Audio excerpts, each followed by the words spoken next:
Bonjour à tous, dans cette vidéo j'aimerais répondre à la question comment faire pour ne pas se sentir trop triste lorsque dans une relation à distance, notre partenaire part en voyage mais sans nous.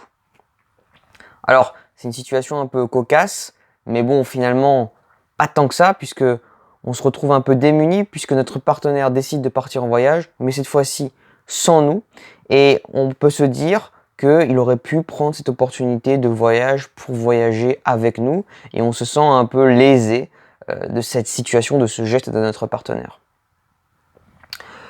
Et dans cette situation, j'aimerais vous donner quelques conseils pour pouvoir vous sentir un peu mieux par rapport à ces voyages que votre partenaire pourrait faire sans vous. Bon, déjà la première chose c'est de se dire, est-ce que vous avez déjà fait ce genre de voyage sans votre partenaire? Si tel est le cas, alors logiquement, vous ne pouvez pas en vouloir à votre partenaire. Bon, ça c'est le cas simple où vous le faites vous-même et vous ne pouvez pas exiger de l'autre qu'il ne le fasse pas. Par contre, que se passe-t-il si votre partenaire le fait et que vous ne l'avez jamais fait? Dans ce cas, en fait, je pense que c'est un peu la même chose que lorsque vous pensez qu'il faut plutôt retenir votre partenaire alors qu'en fait il faut plutôt lui laisser de la marge et de l'espace. Je m'explique. Généralement, et c'est tout le problème en fait de la jalousie. Généralement, quand vous êtes dans le contrôle de votre partenaire, dans son enfermement, vous vérifiez quand est-ce qu'il est libre, etc. À quel moment, qu'est-ce qu'il fait, vous voulez lui parler constamment, etc. Quand vous voulez avoir ce contrôle sur votre partenaire, c'est précisément à ce moment-là que votre partenaire va avoir tendance à vouloir échapper à votre contrôle.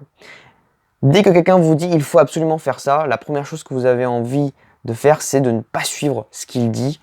Par exemple, quand vous étiez en cours à l'école, votre professeur vous disait il faut absolument faire ça et vous n'avez qu'une envie, c'était d'aller jouer dehors, c'est de ne pas suivre ses indications. Alors même si votre partenaire au début, vous allez accepter certaines contraintes qu'il va vous imposer, mais à partir du moment où ça va toucher votre liberté personnelle, à partir du moment où ça va impacter votre espace de vie, eh bien à ce moment-là, ça ne va plus vous plaire. Et quand quelqu'un vous dit chaque jour, non, tu ne fais pas ça, tu ne fais pas ci, à part pour certaines personnes qui aiment être dirigées, être commandées tout le temps, ça va être compliqué, ça va poser des problèmes, ça va poser des conflits. Je pense que si votre partenaire a décidé de prendre ce voyage, de le faire ce voyage, c'est qu'il en avait ressenti le besoin d'aller se ressourcer, d'aller voir un peu le monde sans vous, et il faut dédramatiser la situation. Ce n'est pas un problème. Ça ne veut pas dire que votre partenaire ne vous aime pas s'il voyage aux quatre coins du monde, même sans vous. Au contraire, ça veut dire qu'au contraire, il prend la peine de voyager, mais de vous tenir au courant, de vous expliquer, de quand même garder quelques moments pour vous dans ces voyages. Bon, si tel n'est pas le cas, ça peut poser d'autres problèmes, mais en tous les cas, il décide de continuer cette relation longue distance avec vous. Donc, il n'y a pas de raison de s'alarmer sur l'amour que votre partenaire porte sur vous. Il n'est pas moindre. Ce n'est pas dans ces moments-là que votre partenaire va prendre une opportunité pour aller voir ailleurs. Parce que, au fond, dans une relation à distance, il peut tout le temps aller voir ailleurs.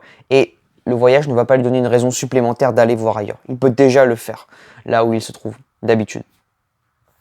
Donc, lui laisser de l'espace, et c'est en lui laissant cet espace, lui disant profite de ton voyage, amuse-toi bien, ça va être vraiment génial, tu vas avoir une bonne expérience. C'est en faisant ça que votre partenaire va se rendre compte de la chance qu'il a d'être avec vous, que vous lui laissez la place qu'il veut avoir, et que pour les prochains voyages qu'il va faire, il voudra absolument votre présence. Il va se dire j'ai passé un bon voyage, mais maintenant je veux passer un peu de temps avec mon partenaire dans mon prochain voyage. Et c'est ainsi que vous allez vous consoler de votre peine lorsque le voyage que votre partenaire fait est sans vous.